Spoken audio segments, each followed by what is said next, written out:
Hello दोस्तों, आज की वीडियो में मैं बात करने वाला हूँ इंश्योरेंस क्लेम कैसे करें, क्या क्या डॉक्यूमेंट्स चाहिए होता है और क्या क्या सावधानी बरतनी होती है इंश्योरेंस क्लेम के संबंध में।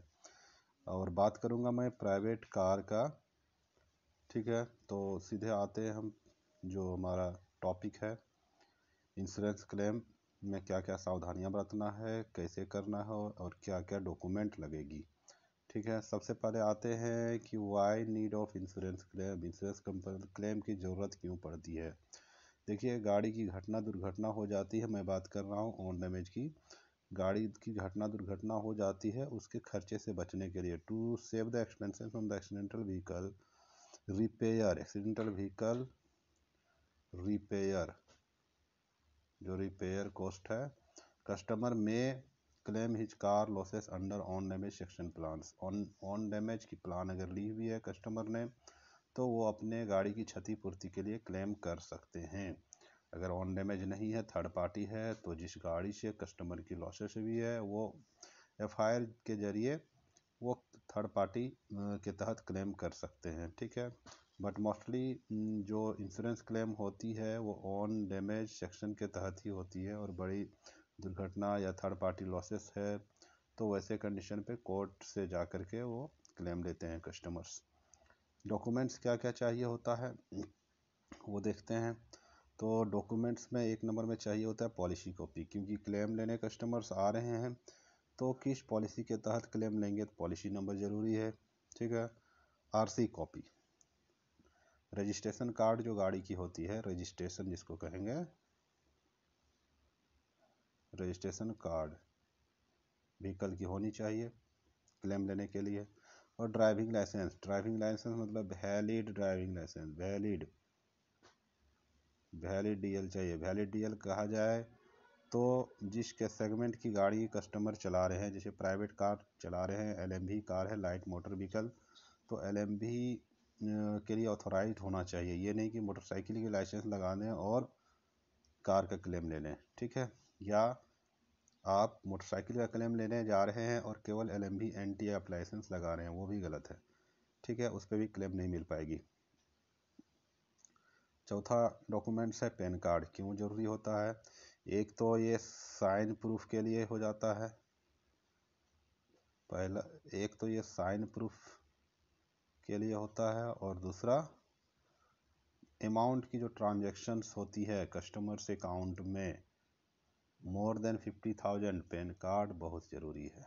आप जान रहे हैं बैंकिंग भी करेंगे, 50,000 की जो राशि होगी उसमें पैन नंबर चाहिए होता है। ठीक है, क्लेम फॉर्म पार्टिकुलर जो इंश्योरेंस है, जो इंश्योरेंस कंपनी है वो अपनी एक क्लेम फॉर्म बना के रखती है जिससे कस्टमर का ऑथराइजेशन लिया जाता है। क्लेम किस मतलब संबंध में वो कर रहे हैं और क्या डैमेज है, वो चीज़ें क्लेम फॉर्म में लगभग अंकित होती है। क्या डैमेज है वो अंकित भले ना हो, बट स्टेटमेंट अंकित होती है, उससे समझ में आ जाता है कि गाड़ी की एक्चुअल घटना कैसे हुई।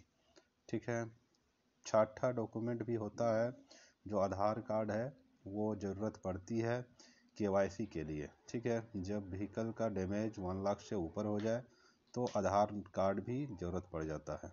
ठीक, अब बात करते हैं इंश्योरेंस कॉपी। बहुत सारे कस्टमर्स हमारे व्यूअर्स जो नए हैं, जो सीखना चाहते हैं भाई, तो इंश्योरेंस कॉपी मैंने पहला बताया, पॉलिसी कॉपी, तो वो होता कैसा है वो एक सैंपल मैं ला करके दिखा रहा हूँ। ये देखिए क्या क्या कंटेंट होता है इंश्योरेंस पॉलिसी पे। सबसे पहले पॉलिसी नंबर होना बहुत ज़रूरी है। ठीक है, पॉलिसी नंबर तो होता ही है इंश्योरेंस पॉलिसी पे, और ये पॉलिसी नंबर डाल करके ही क्लेम होता है। जब भी क्लेम करा जाता है तो सबसे पहले पॉलिसी नंबर के तहत ही होगा, पहले पॉलिसी नंबर ही पूछा जाएगा। ठीक है, ऑनर्स का डिटेल होना चाहिए, एड्रेस होगा, और पॉलिसी का वैलिड पीरियड होना चाहिए। वैलिड पीरियड आप देखेंगे, देखिए 22 से 23, 1 फरवरी 2022 से 31 जनवरी 2023 ये एक्सपायर हो गई। ठीक है, इसके नीचे पॉलिसी की प्लान्स होती है। प्लान्स मैंने काफ़ी बड़ी वीडियो बना करके समझाया था, आप हमारे उस वीडियो को देख लें कि पॉलिसी को कैसे रीड करते हैं, क्या क्या प्लान्स कहाँ कहाँ मेंशन होता है। ठीक है, अब दूसरा डॉक्यूमेंट्स आरसी का मैंने बताया था कि आरसी चाहिए होता है। तो एक सैंपल के तौर पे मैंने आरसी इस पे रख दिया। ठीक है, आरसी देखेंगे तो रजिस्ट्रेशन नंबर्स जरूर अंकित रहेगा, रजिस्ट्रेशन डेट रहेगा, और क्या रहेगा, tax paid one time. Private car है 15 साल की टैक्स पेड होती है। कमर्शियल कार्स में क्वार्टरली, ईयरली, मतलब वो ईएमआई में समझिए टुकड़ों में टैक्स पे होती है, तो वैसे कंडीशन पे रोड टैक्स अलग से कमर्शियल में मांगा जाता है। ये 15 साल तक पेड है। 2033 देखिए 2033 तक टैक्स पेड है इस गाड़ी का, कोई दिक्कत नहीं है। ठीक है, और ये गाड़ी का रजिस्ट्रेशन कार्ड इंश्योरेंस में जो प्लान लिए हैं जिस गाड़ी का, उससे मैच होना चाहिए, चेसिस नंबर मैच होना चाहिए। ठीक है, कोई भी गड़बड़ी नहीं होना चाहिए, मिसमैच हो तो फिर दिक्कत है। पॉलिसी से आरसी का मैच होना बहुत ज़रूरी है। ठीक है, अब है तीसरा document, driving licence. Driving licence valid होना बहुत ज़रूरी है, और किस क्लास की आप व्हीकल्स चला रहे थे, जो एक्सीडेंट हुई, वो ड्राइविंग लाइसेंस में ऑथराइज होना ज़रूरी है। देखा जाए तो ड्राइविंग लाइसेंस का मैंने ये सैंपल उठाया है। डीएल नंबर होना ज़रूरी है, डीएल नंबर होता है। ठीक है, और वैलिड टिल लिखा हुआ है, डेट मंथ ईयर, जो डेट मंथ ईयर पे होगा। एनटी मीन्स नॉन ट्रांसपोर्ट, ये नॉन ट्रांसपोर्ट के लिए वैलिड है। ठीक है, प्राइवेट कार के लिए। और देखिए यहाँ अभी तो जो अमेंडमेंट हुआ है डीएल में, उसमें एलएमबी कार्स चाहे प्राइवेट हो या कमर्शियल है, दोनों के लिए डीएल ऑथराइज हो गया है। यहाँ देखिए किस क्लास की व्हीकल्स ड्राइव कर सकते हैं, डीएल में मेंशंस होता है। एलएमवी लाइट मोटर व्हीकल्स और मोटरसाइकिल विदाउट विद गियर, कहिए विदाउट गियर नहीं, सॉरी, मोटरसाइकिल विद गियर। ठीक है, हालांकि ऐसा नहीं है कि विद गियर कहा जाए तो स्कूटी में गियर नहीं है, ऑटोमेटिक होता है। तो MCWG स्कूटी में भी आपका काम करेगा। ठीक है, ये वैलिड डेट हो गया। इशू डेट भी लिखा रहता है। ठीक है, इशू डेट देखेंगे कब से डीएल आपकी इशू हुई है, डीएल ऑफ इशू डेट ये हो गया। ठीक है, नेम एड्रेस तो रहेगा ही, जिनका लाइसेंस है उनका नाम रहेगा, फादर्स नेम रहेगा और एड्रेस रहेगा प्रॉपर, साइन भी प्रॉपर रहेगा। ठीक है, चौथा डॉक्यूमेंट पे आते हैं। चौथा डॉक्यूमेंट क्या है, पैन कार्ड है। पैन कार्ड का भी मैंने सैंपल रखा है, बताया था। ये देखिए 5 डॉक्यूमेंट मैंने यहाँ बताया था। ठीक है, चौथे डॉक्यूमेंट और उसका सैंपल मैं इस पर डिस्कस कर रहा हूँ। तो ये देखिए चौथा डॉक्यूमेंट क्या है, पैन कार्ड है। पैन कार्ड सभी को पता है क्या है, क्या होता है। यहाँ पैन नंबर होता है, ये देखिए सैंपल है। ठीक है, नाम होता है। ठीक है, मैं डॉक्यूमेंट का सैंपल इसलिए दोहरा रहा हूँ कि कई बार कस्टमर पूछते हैं आरसी क्या होता है, डीएल का है शॉर्ट फॉर्म में, तो मैं उसको क्लियर भी कर रहा हूँ और वो सैंपल में भी मैं दिखा रहा हूँ। पैन कार्ड तो सभी को पता है, जन्म तिथि भी रहता है पैन कार्ड में। ठीक है, पैन कार्ड में कभी भी एड्रेस नहीं होता है, पता है सबको।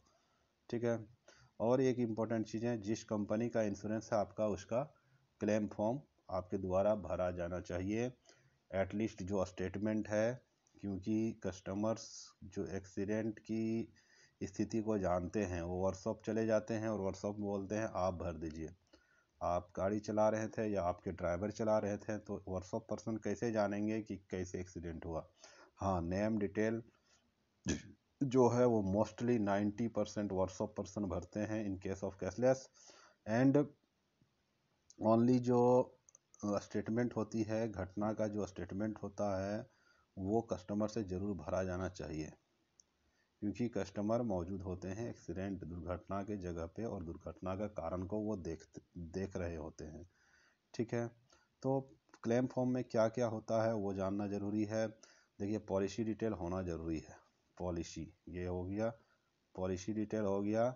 एंड इंश्योर्ड डिटेल, इंश्योर्ड कहा जाए तो कस्टमर जिन्होंने पॉलिसी लिया है, पॉलिसी होल्डर को बोलेंगे इंश्योर्ड। इंश्योर्ड का डिटेल होना चाहिए, नेम एड्रेस फ़ोन नंबर। ठीक है, ये चीज़ें होनी ज़रूरी है। और एक अगला ये सेक्शन आ गया, इसमें ये देखेंगे तो लॉस डिटेल, घटना कब हुई, कहाँ हुई, ठीक है, ये ज़रूरी है। और देखिए डिस्क्रिप्शन ऑफ एक्सीडेंट कहा जाए, जैसे हमारी गाड़ी के सामने एक जानवर आ गया और संतुलन बिगड़कर पोल से टकरा गया। अगर ऐसी घटना है तो इस तरह से लंबी लिखनी पड़ेगी, ठीक है। ज़रूरत पड़ने पे एक सेपरेट सीट, ठीक है, एक सेपरेट सीट पे आप लिख सकते हैं, लेकिन ठीक ठाक राइटिंग में लिखना होता है, डिस्क्राइब करना होता है, ठीक है। इसमें दिया हुआ है एडिशनल, देखिए जगह दिया हुआ है, स्पेस दिया हुआ है बनाने के लिए। डिजाइन कैसे घटना हुआ, मान लेते हैं ये चौराहा है, इधर से रास्ता गया और सॉरी ये हाँ चौराहा ही कहिए, एक इधर रास्ता है एक इधर रास्ता है, चौराहा मीन्स 4 वे, ठीक। गाड़ी इंश्योर्ड की गाड़ी, ये है इंश्योर्ड गाड़ी, आई व्हीकल इंश्योर्ड का व्हीकल है, और इधर से अचानक मोड़ दिया एक मोटरसाइकिल, मान लेते हैं ये मोटरसाइकिल हो गया, ठीक है, और इंश्योर्ड के गाड़ी से यहाँ टकरा गया, तो इंश्योर्ड वही लिखेंगे कि अचानक कॉर्नर पर मोटरसाइकिल वाला आया और हमारी गाड़ी को धक्का मार दिया, ठीक है। तो इंश्योरेंस कंपनी क्या करेगी, इस स्टेटमेंट के तहत उनकी गाड़ी की जो डैमेज है जो जस्टिफाई होगी वो अलाउ कर देगी, ठीक है। अगर कस्टमर लिखते हैं पॉल से टकरा गया, तो पॉल से टकराने की जो कंसिस्टेंट डैमेज है वो इंश्योरेंस कंपनी अलाउ कर देगी, ठीक है। आगे बढ़ते हैं, ये क्लेम फॉर्म का अंत था, और इसमें क्लेम फॉर्म में लास्ट में इंश्योर्ड का सिग्नेचर होता है, सॉरी एक और कॉलम होता है ड्राइवर डिटेल, बहुत ज़रूरी है। ड्राइवर आपकी गाड़ी जो चला रहे हैं वो ट्रेंड है या नहीं है। लाइसेंस, ड्राइविंग लाइसेंस जो है अब जान रहे हैं आरटीओ तभी इशू करती है जब उसके लर्नर का जो प्रक्रिया होता है वो फुलफिल हो। उसमें क्या होता है, ट्रैफिक सिग्नल कैसे चलना है, क्या सावधानी रखना है, वो सारी चीज़ें की एग्ज़ाम होती है, एग्ज़ाम पास करके डीएल मिलता है, ठीक है। तो ड्राइवर का लाइसेंस होना बहुत ज़रूरी है। जब गाड़ी एक्सीडेंट की है, अगर उस जिसने एक्सीडेंट किया उसकी लाइसेंस नहीं है तो क्लेम नहीं मिल पाएगी। मैंने बताया ड्राइविंग लाइसेंस की क्लास भी अगर मैच नहीं करती है, आप 4 व्हीलर चला रहे हैं और एक्सीडेंट हो गई है और आपकी ड्राइविंग लाइसेंस में ओनली मोटरसाइकिल ऑथोराइज्ड है तो क्लेम नहीं मिल पाएगी। आप तो मोटरसाइकिल को एक्सीडेंट करेंगे, मोटरसाइकिल का क्लेम ले रहे हैं, और 4 व्हीलर का ऑथराइजेशन है तो भी मोटरसाइकिल का क्लेम नहीं मिल पाएगा, ध्यान रखें, ठीक है। अब आता है कि क्लेम कैसे इंटीमेट करें, तो आगे की वीडियो में हम इसको डिस्कस करेंगे। वीडियो काफ़ी लंबी हो गई, ठीक है। आगे की वीडियो में डिस्कस करेंगे हाउ टू इंटीमेट क्लेम, कौन कौन तरीके हैं क्लेम इंटीमेट करने के, ठीक है। हो गए, थैंक यू।